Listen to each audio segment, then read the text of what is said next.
Okay, good evening, everyone. I will call this meeting to order at 5:30 p.m. Heather, will you please take the roll? Emily? Here. Paul? Here. Ellie? Here. Tara? Here. I am here. And our statement of public notice. Megan, was this posted appropriately? Yes. Excellent. Now, entertain a motion for item 1C to approve the agenda. So moved. Second. Okay, any discussion on this item? Hearing none, all those in favor say aye. Aye. Chair votes aye, motion carries. We'll do the Pledge of Allegiance. Mike, will you lead us in the pledge? I pledge allegiance to the flag of the United States of America and to the republic for which it stands, one nation, under God, indivisible, with liberty and justice for all.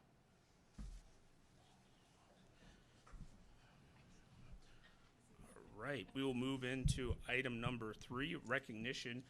Mike, I'm going to ask you to tee this up before I read the recognition, so I'll hand this to you. Okay, well, I will, we can join each other in the front. You're throwing me off a little. Oh, sorry. Yeah. Maybe you want to join us? You got you, Rick.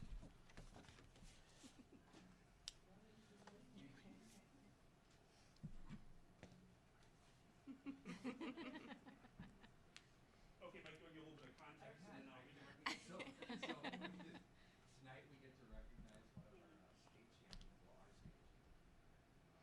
Congratulations. I know you have a lot to mention, and it's exciting to recognize you for your hard work. I think you won by, 14 seconds at the state meet. The sectional, it was almost 40 seconds. So congratulations on that. And it was exciting to watch, especially as kind of the break thing came and Michigan crossing the finish line. Congratulations. And then I'm going to read the recognition here. Whereas Kohler High School student athlete Maggie won a state cross-country championship, closing out a successful season and highlighting her leadership, dedication, and commitment. Whereas on November 1, 2025, Maggie competed at the Ridges Golf Course in Wisconsin Rapids at the WIAA State Cross Country Championships, winning the Division II race with a time of 18 minutes, 22.5 seconds, a 5.55-mile pace, and leading the team to their state runner-up title. And whereas Maggie continued to improve throughout the season and had multiple outstanding performances in the postseason, leading Kohler to both the sectional championship and as state runner-up. And whereas Maggie represents Kohler High School, the Kohler School District in our community, in a positive and hardworking manner. Therefore, be it resolved that on behalf of the Board of Education and the Kohler School District, we extend our congratulations to Maggie on her 2025 WIAA State Cross Country Championship. Congratulations.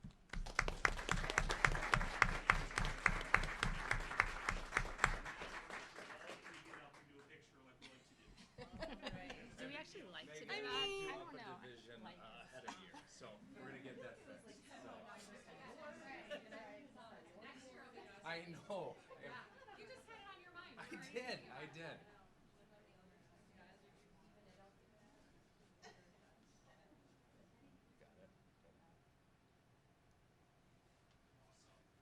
Awesome. Congratulations. Very proud of you. Here it is. Did you guys do both meetings? Are you sure? Are you sure? We're all. Oh, yeah, let's do it.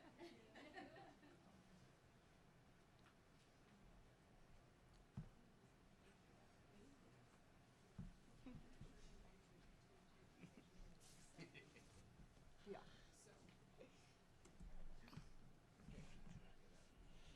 All right. Everybody moves in next year.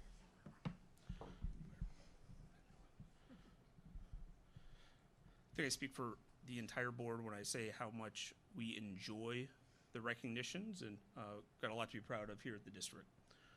Okay, we'll move on to item 4, persons requesting to address members of the Board of Education. Megan, do we have anyone signed up for public comment? Okay. Okay, we'll move on to item 5, communication announcements, presentations, 5A, the board president's report. Start by thanking our teachers and staff for a great semester and getting our students to the winter break.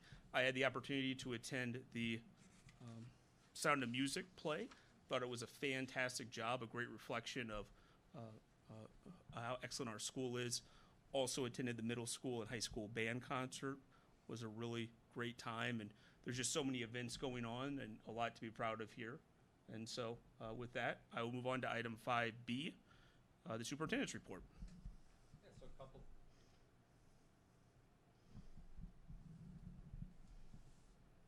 Do you want to switch? There you go. All right, Isaac, we got this one. Couple things that I wanted to highlight. Had our second Java with Jewick. Had a different group this time, and it was a great group representing a number of different folks. Some of the stuff that I heard was very exciting, and I think there's a couple things we can definitely take away and learn from. I think one of the things, too, is folks getting acclimated, especially if they move to the community, and understanding how do they best connect with the school. I think for a number of folks, they kind of said once they got started, they were able to find those things out. But just how do we promote things? Youth athletics was one that came up. How do we look at some of our Kohler care and sharing that information ahead of time? And so we had a nice range from high school to not even joining us yet in attendance. And so it was a great conversation and enjoyable experience and some good laughs, and had a great time with that too. Something that is coming up too that we're going to be looking at, and this is in the infancy right now, but we're going to be hosting the Eastern Wisconsin Excellence in Education Awards in May. So that's something that Akil has hosted in the past too, but that's something they were looking for a little bit of a change in venue, and talked with Brad over there, and we were able to work on some of those details. So we'll be organizing and setting that up and working through that process with him and his team. Just some other things that we continue to work on. I think I've told you a few times about this, of different grant opportunities we've had, whether it's with the Kohler Foundation and their support. We're meeting with the KTEA tomorrow to discuss the trust and how we can best partner together. We learned yesterday we weren't successful in a grant that was intended to help us from the state too, in looking at a metal press in some of our tech ed areas, but was wanting to give a better report on that, but that happened, and that's okay. But I appreciate our staff for putting in the work to make that happen, to even be able to apply for that. And there's some other grants we continue with the Office of School Safety and some other items that we continue to work on. And then one thing that I just wanted to highlight, and this will come up a little bit later in the agenda too, is on Friday, I have a meeting, a breakfast with legislators around CSIS 7, and we're going to be talking about a couple different topics, and those are things that are important that we should know a little bit about. So one of those is the Assembly Bill 528 and Senate Bill 516. What that relates to is school district employees' participation in a state group health insurance. And so that's an interesting topic, something we'll have to continue to monitor. I know other states, Washington's an example that they have that, and it's like a larger scale co-op. So that's something that we just need to keep an eye on because I don't know what that looks like. I'll get more information on Friday, and so then circle back with our insurance group and insurance committee that we've been working with, because that we'll see what information I have out of that too. Something that also is going to be discussed is just some items around the voucher programs and the expansion, and then how does that align to things like open enrollment and some other protocols that are in place. Also going to discuss Act 20 implementation from the literacy side, but how is that also going to connect to the new math legislation that's been put out there. And then finally, one topic is Assembly Bill 614, the Classroom Bill of Rights, and that's just going through some of the logistics of that, of what does that mean for our staff, what does that mean for students, and what are some probably unintended or intended consequences of that bill. So talking through that, making sure we're learning more. One of the things we've continued to challenge ourselves with, and whether that's on our legislative roundtable we have locally or at the larger meetings, is how do we make sure that our legislators are reaching out to us and asking for some of that information.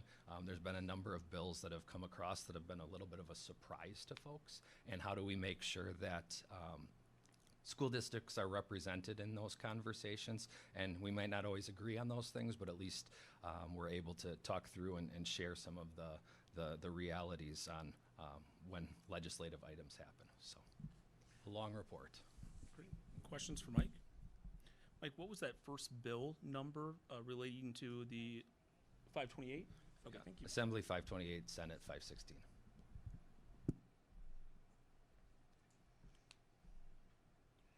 Okay, we will now move on to our student reports. We have Zach and Melanie here. Oh, thanks for grabbing that, Zach.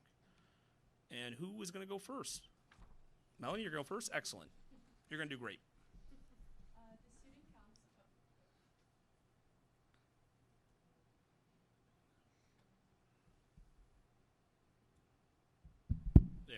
this one? Yeah, sorry. It's fine. Trade you. Thanks. Okay. The Student Council is currently working hard on planning a fun and memorable winter fest dance for the high school, which is scheduled for January 31st. Our theme this year is Snowball, and we've already begun brainstorming, decorations, music, lighting, and activities to create an exciting atmosphere. We want this dance to feel fresh and different from past events, so we're adding some new ideas to help make the night stand out. Tickets will be sold, and we'll share the selling date soon once everything is finalized. Leading up to this dance, we will be holding our winter pep rally on January 30th. We're organizing a variety of games, competitions, and interactive activities that we hope will bring all grades together and get everyone energized for this dance. We are also planning several dress-up days and themes throughout the week to boost involvement and school spirit. We also want to highlight that this Friday, the 12th, we have a home basketball game against Sheboygan Christian. The theme for the game is neon, and we're excited to see everyone show up in their brightest neon outfits to support the team. We hope to fill the stands with color and energy, and we want to wish our Bomber boys the best of luck. As we approach winter break, the Student Council hopes that all students, staff, and families have a fun, safe, and relaxing holiday season. We're excited to continue our work in the new year and bring more positive community-building events to our school. Awesome. Great job. Any questions for the students? No?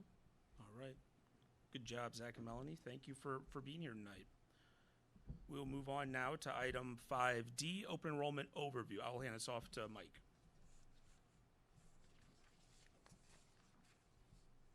All right, so we're going to talk about open enrollment. We're going to do this in a two-step process. Obviously, this is something you all know. In January, there's an approval that's required per state law of the number of open enrollment seats we have. I think when we have discussions and items like this, it's important to provide that context and really do this in two steps to make sure we cover a number of those areas. It allows you all some time to reflect. Then when we get into discussion and action items in January, any questions that may come up with this. So wanting to highlight this and just go through a number of areas because I think it's important that we review these on an annual basis. But I think it's also important too because I think there's some misconceptions or misinformation or just misunderstanding because for me and going through some of the bullet points too, it's good to refresh and learn some of that as well. So really looking at this, open enrollment started in the late 90s. This is something that is a legal requirement, and so it's something that is out there and we need to follow. Really it was aimed at parental choice and flexibility, and a little bit of competition as well. So really looking at strong school programs, being able to find what works best for your child or for a student that way, and then what are those best learning environments for students. So that was really kind of the intended purpose back when this first started. So how does the funding work on this? The funds are transferred from resident districts to non-resident districts too.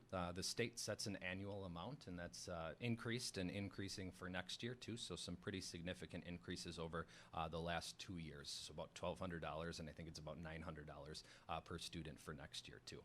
And then that just makes sure that the districts are receiving the funding that they need for the students that they serve. Because obviously if we have a greater number of students, we have other requirements and responsibilities and we need to make sure we can pay for those items. And then this is just looking at the specifics here too of what was approved at the state level, and so you can see those increases from fiscal year 25, then in 26 and 27. So some pretty aggressive adjustments, I think, for a lot of places too, and this is where you kind of funding the different school systems that kind of exist in Wisconsin right now is how did the legislators want to approach that? How did they want to look at those different areas and make sure that they were funding those programs that they've approved appropriately? All right, and what do school districts need to consider? Available seats at each grade level, program capacity, and staffing limits. And we'll talk a little bit about this because I think this is one of the areas too when folks look at this too is it's really about the available seats at each grade level. So it needs to be looked at not in its entirety, but specific to those different grade levels too. You can't just set a percentage of we're going to be 15% open enrolled student, and then you figure that out. That's not something you can do. It needs to look at each grade level, and that needs to be outlined. So you'll see some estimates on this too in the upcoming slides, and I know you all had a chance to take a look at those too. But you'll see some of that, and that's kind of getting into the where do we want those class sizes to be? What's kind of that ideal number there that offers the programming, but also ensures that we stay within our limits too.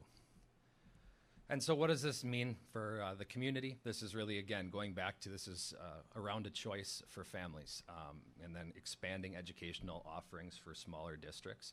My understanding is there's a lot of context and history that took place in this village when the school district was discussed and consolidation was a term that was used. And I know that's come up again on a state level.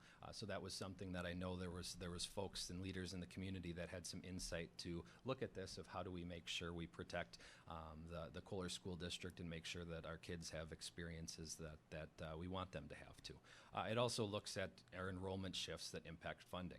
Obviously, I started off, I was a bubble teacher. So I taught and I was the extra teacher, and I moved from 7th grade to 8th grade and then hoped that I got a job in my 3rd year on that too. And I think that's something that some folks will look at that too, of how does that have some of that steady impact, and also from a funding perspective. And then really it's an opportunity to attract new students and families. So going through a lot of just the breakdown from the state and the items that they laid out, wanting to capture just some of that context to provide for folks today.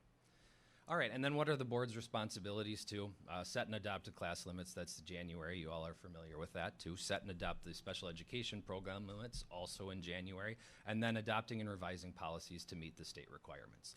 So that's something that we need to lay out, and we can't obviously not follow the state law on these items, and so that's something that we'll continue to make sure we're doing, we're looking at, and we're building on. So these are some items that I think folks always need to consider when discussing open enrollment too. We're required to set the open enrollment spaces each January. You don't have a choice in that. And then they must be set based on available space. So that's something that we have to look at, and that's something that always needs to be considered.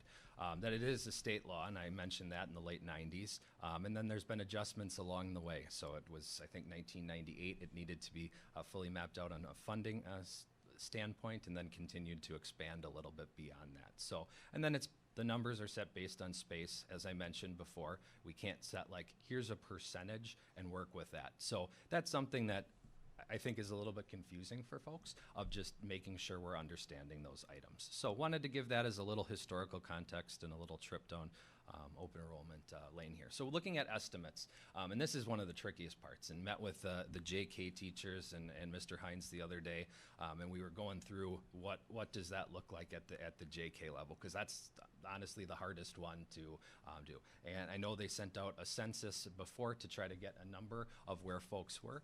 That's kind of where we're at as far as our 27 is what we were looking at. We'll continue to refine that. And what that really equates to is where those open enrollment spaces are, right around that 45 mark. With JK, we have to find kind of a cushion of being ready for if somebody didn't fill out the census, if somebody moves, like it's just different. We're always going to have folks moving in, but that's one of the trickier ones. Between that and kindergarten, that's kind of the spot we need to look at. And this is the hard part in the task of giving you all a recommendation in your approval in January for something that we're 6-7 months out on. And so that's a little bit of the challenge there. So really looking at that and then building in these spaces here where we start to follow our administrative guidelines, well, we follow our administrative guidelines, but making sure that kind of those tiers that happen throughout, we're reflecting that in our open enrollment spaces. Because if you look at that, it's broken down by different grade levels with the different recommendations. And then it's also talking with our staff of making sure that we can accommodate this, and especially too in those youngest grades, making sure that we have those spaces. And we do have some transition from JK to folks joining us for 5K, and that's why that number would be a little bit lower there. First grade, that's the group that we've talked about before, that's that smaller group too, so those spaces need to be there. Looking at kind of our trending here is we start working to getting about 60 a class. That's kind of where we start going, and then talking with Ms. Rowell too about what opportunities opportunities and offerings are built there. That's a number that our discussions we continued to feel comfortable with. And so you'll notice that starts to become the theme in the upper grade levels following those guidelines, but it's kind of building to that. So that's where we get to some of these estimates, why they are, what they total up to, and what makes sense that way. So then looking at this too, and this is where probably a little bit of a change too, is we could look at what are some of our options here, and this is kind of getting into that 60 students per class. You can see the measurement or the numbers there adding up and where those things start to fall. So pretty significant difference too from the first slide to the second slide, just with us kind of stabilizing at those grade levels and maintaining around that 60 students per class. Then we jump into, and we're talking special education, and this is a little bit different too, because this is really around the program capacity too, and what our caseload is for our educators. And so we look at this, and Andrea does a nice job of running the reports, looking at the recommendations for caseload and where are some of those adjustments that we need to. We are full in those areas, and so we have to look at our cross-categorical too. We would not have spaces there. Speech, we are over our caseload right now, and she's working with our speech language folks to see how can we best accommodate the needs of our students, but that would be another area we're capped. And then OT, we have some space to build in there, so that's where you would see those two folks reflected. So this is really meant to give you an overview, an estimate of where we're at, why those estimates are there, what that would look like. We'll continue to track the data to see if we can get even more detailed items, and that gives us a little bit of wiggle room too, where kind of that 60 to 65, we like to be right around 60, but it gives us a little bit of wiggle room too, where we could potentially see some folks moving in, and we're ready to adjust to that too. So that's really, this is aimed at an informational update, but I'll also just provide a slide here for a thank you and questions. Mike, I'd just like to say thank you for taking the time to talk to some teachers, talk to Ms. Rowell, and taking their opinions into consideration with your AGs and making the adjustments to open enrollment. This is not how open enrollment has looked over the past few years, for those of you who are keeping track. So I really appreciate this. Yeah. I think it'll help a lot with.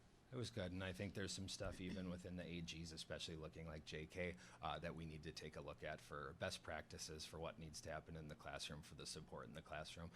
And so it was nice. That's one area that's tough, and that conversation was outstanding to be able to kind of go through that and put everybody's heads together and just talk through some of that. So it was helpful. Good. Thank you. Okay, thank you, Mike. We'll go on to item 6, review of district finances. Isaac, are you going to take this? Yeah. Floor is yours. All right. Well, district finances are staying right on track according to budget and according to last year. I have a report reflecting our revenues for you all to see, and our revenues are right on track with where we've been in the past, a little bit higher percentage. Biggest thing again is we don't get a ton of money as a school district until tax dollars start rolling in January. So we'll probably have one more report next month not showing a lot, and then come January you'll start to see a lot more revenues rolling in. Expenses, that's the biggest one that we're obviously needing to track and monitor because that's controlled month to month. We're actually less as a percentage of usage right now than we have been last year. So we're doing really good there according to budget, and we're on track with what we're planning right now. Nothing really new for the district as far as revenue and expenditures yet. We'll continue to monitor as the year goes on, but right now everything looks pretty solid and pretty stable. One of the things that Mike was looking at there with the one of the things where you are keeping an eye on right now is some state budget decisions that are looking right now to try and see what's happening. As of right now, the reimbursement rate for state for special education is less than what they projected by quite a bit. It's about 7% down what they told us it would be, and you know, they projected a buffer, but 7% is a lot. It's more than anyone projected. So the state's looking into that right now to see if, you know, maybe there's a bill that they can try and float to get that percentage to what they said. So that's a potential negative impact to our revenues. But we'll see. It's still a moving target right now, but that bill did just get pitched, so we'll see how that goes. Can you remind us what the reimbursement rate was they passed? It was supposed to be about 33%. We got more like 29%. So based on that, with a 42% estimate, we projected 38%. You know, same thing, 4% less than what they said. Right now, I think they're at 35%.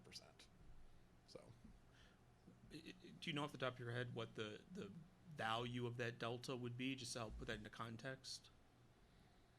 It's okay if you don't. Maybe you could just email it to the group. I can do that. Okay, that'd be helpful. Yeah, not off the top of my head, but I can Sure. do that. Okay. Are you asking like if it went to like a sum-sufficient system? Like if we If it's 7% down, like, yeah, what would be the lost revenue there? So Yeah. I think two I steps can of provide that. too. Yeah, we can do that. Gotcha. And also, because this is where part of this too. Sorry, Isaac, I'm ripping this out of your hand.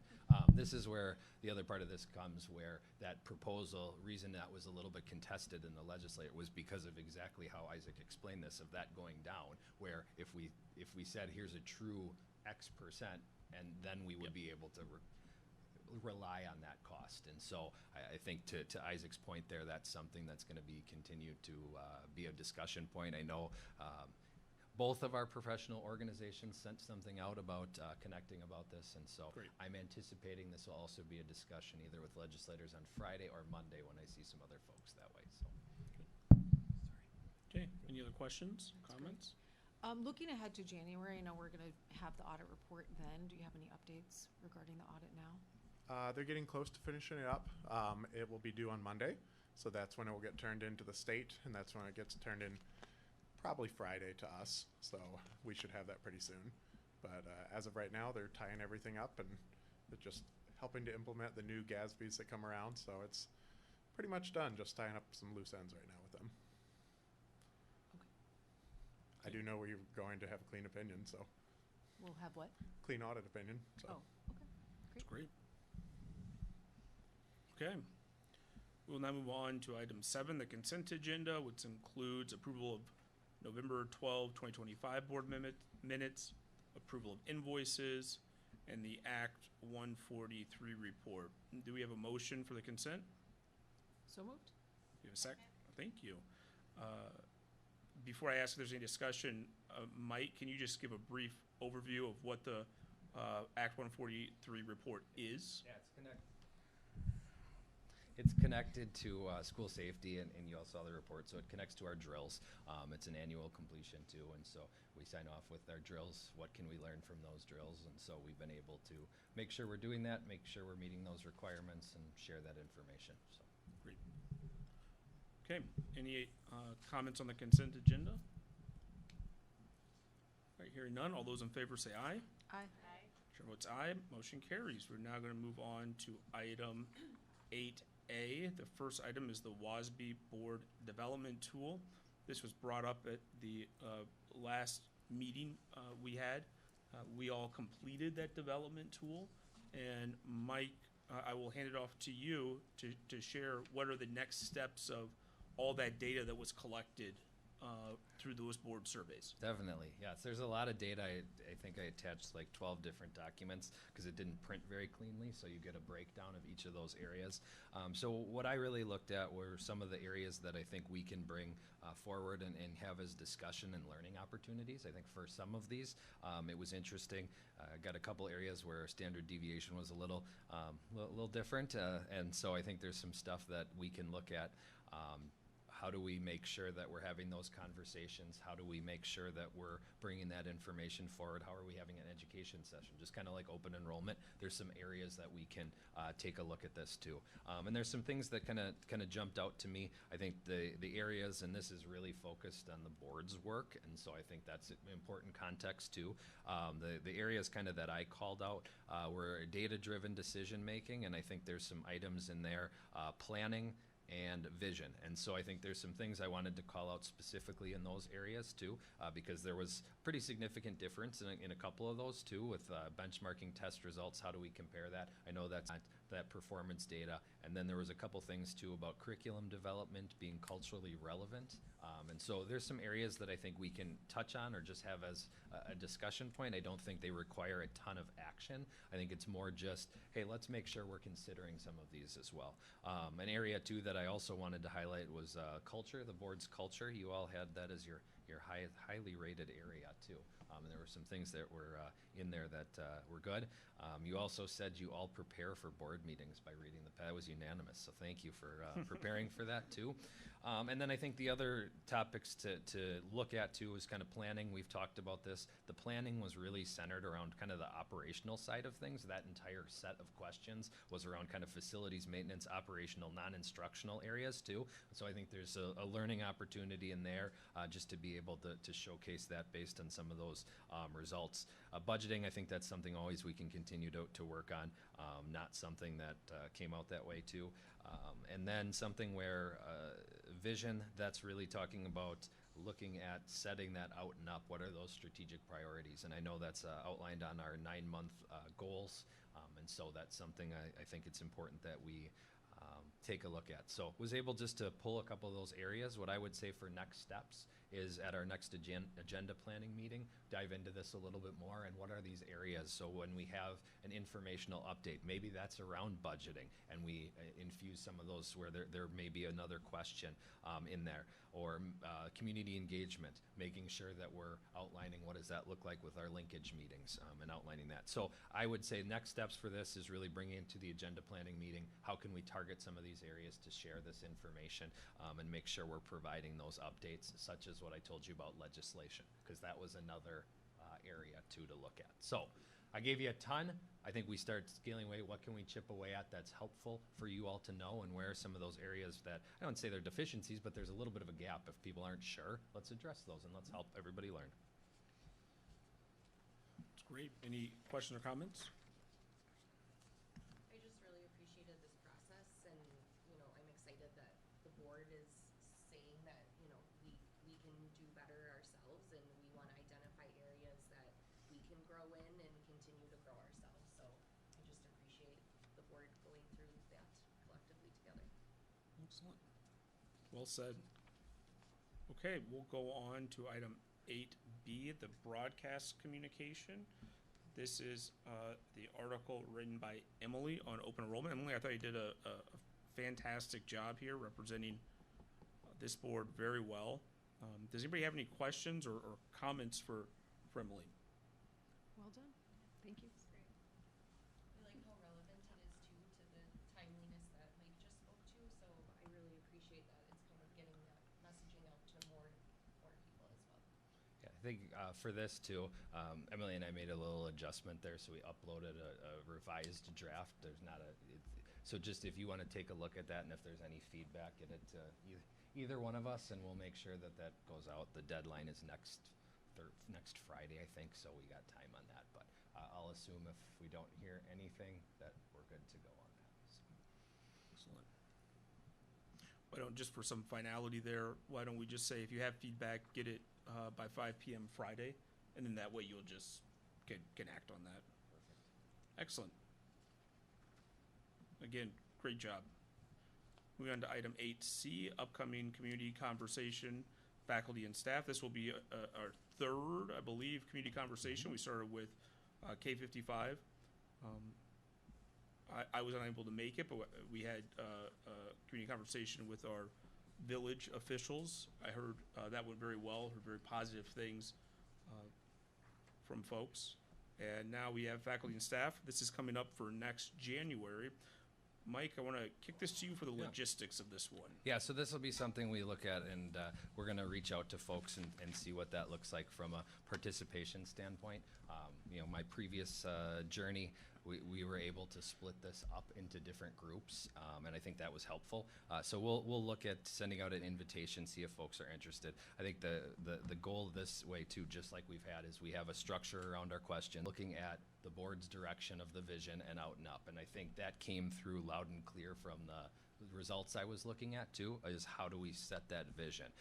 And so wanting to make sure that we're incorporating those questions that help to support. And so that's that we would send out the invitations and then seeing based on our response, if we do this in small groups, what that looks like too. So. And are we thinking the standard time of 4:30? I'm always happy to adjust, but I mean, that's also, I know that's a challenge for a number of different folks that way, so. I was actually thinking, given their school day, did we want to move it up for them, or do we want to leave it? I like it, it does not matter to me because either time works with my schedule, so. Okay. I guess, yes, some people who work, that might be tougher. Okay, we'll plan on 4:30 because I think it's important that we maximize board attendance for that, and we'll all have it penciled in already. Okay. Yeah. It's perfect. And then we'll have students in February. We'll work on some other stuff. That's always a fun one too. And then we have civic and clergy coming up, potentially legislators and business officials. So the spring is going to be pretty. Now that you all got your feet wet on the linkages, here we go. There we go. Okay, we will move on to item 8D, State Education Convention. I'm going to again hand this off to you, Mike. All right, so a couple things that are in here is you all have the agenda for the folks that are going, and if there's areas of interest and you're unable to attend, please make sure you share that. The other thing that's linked in here, and this is, I need your guidance on how you would like to handle this. I can give you how I've handled this before, but I can also see what works. So the delegate assembly packet that's in there is we have a delegate that represents, well, the school board and then the district, and they ultimately have to vote on this. And Kelly, I believe you're the delegate in this. And so different ways that I've seen this done is we can collaborate on what these different resolutions are and kind of make our recommendations on that. Done that before with a spreadsheet where if the board has an opinion, they just put their initials on the support or oppose area, and then it gives Kelly some guidance. We've also had it where the delegate had basically full autonomy to vote as a representative of the board, and then just make sure that they could explain their votes, and if there were specific questions, they work through it that way. I'm open to either way of exploring that. I need to know, because if we're going to do something where we share kind of on that spreadsheet, I'm going to make sure that I get that prepared for you all so you're able to weigh in on that, and then we could review that at the January meeting. Or if it's something that, let's keep it on the agenda, you just want to take a chance to review this. If somebody has strong feelings, we can share that at the January meeting. I think for a lot of these are pretty straightforward as far as which ones have gone to the Policy and Resolutions Committee. And this is really, again, going to what your professional organization, what are they going to advocate for, what are they representing, and how does that look from their efforts? Because certain things from a school board perspective, it's going to look different than it does from a superintendent perspective. And there's representation for a lot of different opinions from districts that way. And so I think that's why it's important to take a look at this, have your voice heard on that, and I'm looking for some direction as to how you would like to gain that feedback, and then we can kind of go from there. Thanks, Mike. I would propose a shared Excel sheet like you talked about. Okay. I think what would be helpful is that even though these are board resolutions from our state board association, I think it would be helpful for you to take that first pass, who lives and breathes this, of what your recommendation is, just because some of these things are so intricately related to funding. I'm not going to have that knowledge level. Right. That'd be helpful to start it out. It'd also be helpful to maybe add something, like what your red, light, green, whatever, and then probability of anything ever actually coming of it, because some possible, some not possible, and that would just be helpful for our thinking. And then those of us who feel strongly can add our feelings in terms of just support, oppose, or neutral. And then we can discuss that in January. Does that work for you, Kelly, as the delegate? It does. My only question is why the probability? Just curious for me. because I won't know all of the context of all of these. That would help my thinking if I'm on the bubble on something. Okay. Okay, so you will send that out to the group. I will and- send. Yep, I'll send that out to the group. We'll get some stuff linked in there, so we'll get it together. And we've got Kelly going. Who else is going to the I'm convention? going. Oh, excellent. Good. Is it just the two of us? Okay. Good. Thank you for going. If you and- want to attend anything together, if there's anything that we can discuss, I think that's fun to learn together. Okay, we will go to our board calendar, item 8E. Coming up here at the January meeting, we're going to approve our open enrollment. We'll have our faculty and staff linkage. I will work with Mike on our broadcast communication, so essentially a year in review. And then, do you want to talk through some of the other stuff we'll be doing at this meeting, Mike? So we're going to look at the resolutions that we just talked about, the auditor report. We'll start looking at the 26-27 expenditures and budget before we've collected money for 25-26. And then looking at that open enrollment. That way too, we'll check in a little bit more on some of those topics that we wanted to cover based on your evaluation, your survey that you all completed, and we'll start to put those items together. So. I will also remind the group to complete the mid-year evaluation for Dr. Jewett and send that to me. Hopefully, please do it by the end of December. Earlier would be good, just so I'll have some free time at the end of the month. And then we will convene in closed session, not at the January meeting, not to evaluate Mike, just to do a mid-year touch point using the evaluation framework. The formal evaluation takes place in June. So thank you for doing that. Mike, was there anything, I know we have the policy committee already scheduled Yep. on January 26th. Is there anything we need to do on my end to prepare for that, or, No, this is so. I know that's the big update, Yep, right? that's Okay. we just got the big update released. There was still an update that needed some refinement, so Yeah. we have some of those items. There's some technical changes that I know you all kind of had delegated that to me.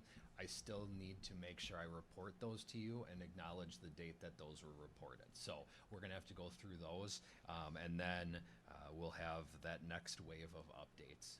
And so I think things like, well, we're on the lookout too for like the state cell phone policy, Right. some of those things. So, yep, So just keep me posted Yep. if you need anything from me sounds before good. then. Yes, Okay, yeah, I should be appreciate the usual Neola Okay. drop. Okay, we will now move, I'll entertain a motion to adjourn. So moved? Second. Okay, excellent. All right, all those in favor say aye. Aye. Aye.